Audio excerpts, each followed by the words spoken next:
Sanibonani nonke emakhaya. Namuhla sizoxoxa ngesipinashi, uhlobo lwehlamvu olutholakala kalula emhlabeni wonke jikelele. Isipinashi asijabulisi kuphela ngezithako zaso ezihlanzekile, kodwa futhi sinika impilo emzimbeni wethu. Ngizokhuluma ngezinzuzo ezivela ekudleni isipinashi, ikakhulukazi ezithinta izinhlaka zethu ezifana nesikhumba, izinwele, kanye amathumbu nokunye okuningi. Izinzuzo zokudla isipinashi. Ngizokunikeza izinzuzo eziyishumi eziphathelene nokudla isipinashi.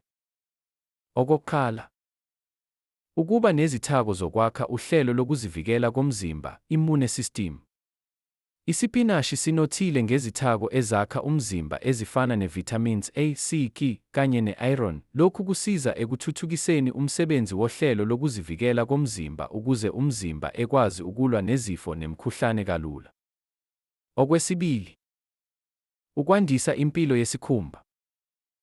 I-vitamini C etholakala esipinashini isiza ukwenza isikhumba sibe bala linye sicwebezele, iyakwazi futhi ukuvusa i-elasticity esikhumbeni yenze isikhumba siqine ukuze kugwemeke ama-wrinkles, okungukushwabana kwesikhumba ukuze isikhumba sibe bushelelezi, siqine singashwabani. Okwesithathu, ukuphucula impilo yezinwele. Ukudla isipinashi kukhiqiza i-ayoni kanye ne-vitamin A olubalulekile empilweni yezinwele. I-ayoni ibalulekile ngoba yakha amaseli abomvu. Amaseli abomvu iwona athatha i-oksijini ayisabalalise emzimbeni wonke ngisho isikhumba sasekhanda. Uma isikhumba sasekhanda sithola umoya-mpilo phecelezi i-oksijini, kukhuthaza ukukhula kwezinwele futhi zikhule ngokushesha. Uma i-ayoni ingekho emzimbeni, kungadala ukuqothuka kwezinwele. I-vitamin A ikhuthaza ukwakheka kwamafutha kwisikhumba sekhanda ukuze kugweme ukoma kwezinwele ukuze zingaphuki zibentekenteke kodwa zibe namandla. Okwesine, ukwakha amathambo aqinile. Impilo yamathambo ibalulekile, amathambo yiwo adala ukuthi sikwazi ukusebenzisa umzimba ngendlela efanele. Isipinashi sinothile ngezithako ezifana ne-vitamin K, i-calcium, magnesium ne-phosphorus. Lezi zingxube zidlala indima ebalulekile kwimpilo yamathambo. I-vitamin K ilekelela amathambo amunce i-calcium. I-calcium ibalulekile ngoba yiyo kanye ne-phosphorus eyenza amathambo aqine abe nempilo namandla. I-magnesium nayo ibalulekile ngoba ilekelela amathambo amunce i-calcium futhi ilekelela i-calcium isebenze ngendlela efanele, umsoco wayo uye ezindaweni ezifanele ukuze amathambo akho abe nempilo aqine. Okwesihlanu, ukuvikela kwizifo zamehlo.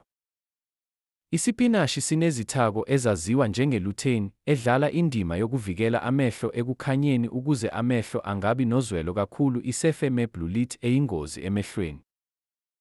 Ungakhohlwa ukucindezela usubscribe, ulike, uphawule ukuze uthole eminye imiqophiswano efana nalena. Okwesithupha, ukuvikela ezifweni zenhliziyo. Isipinashi sinezingxube ezifana ne-nitrate ne-potassium ezidlala indima ebalulekile egazini. Lezi zingxube zombili zikwazi ukuvula imisipha yegazi ukuze igazi ligeleze kahle. Uma igazi ligeleze kahle emzimbeni, inhliziyo ayisebenzi ngokweqile kodwa isebenza ngendlela efanele. Lokhu kudala ukugwemeka kwezifo eziphathelene zenhliziyo. Okwesikhombisa, ukwehlisa ubulili besisu. Isipinashi sinothile ngefiber futhi inama-calories amancane kanti siyasuthisa, ngakho-ke, uma usohambeni lokuzivocavoca noma ufuna ukwehla emzimbeni, vamisa ukudla isipinashi. Ifayiba ibalulekile esiswini ngoba yiyo elekelela uhlelo lokugaya ukudla, digestive system, ukuthi lisebenze. Uma ukudla kugayeke kahle, kugwema ukusongelana nokukhula kobulili besisu. Okwesishiyagalombili, ukusiza ngezifo yobuchopho. Isipinashi sinezingxube ezifana ne-zinc ne-magnesium ezibalulekile kwimpilo yobuchopho. I-vitamin K iyasiza ukugwema ukwehla kokusebenza kobuchopho. Lezi zingxube zibalulekile kakhulu kubantu abaphila nezifo zobuchopho ezifana ne-Alzheimer's ne-dementia ezivamise ukuphatha abantu asebekhulile ngeminyaka.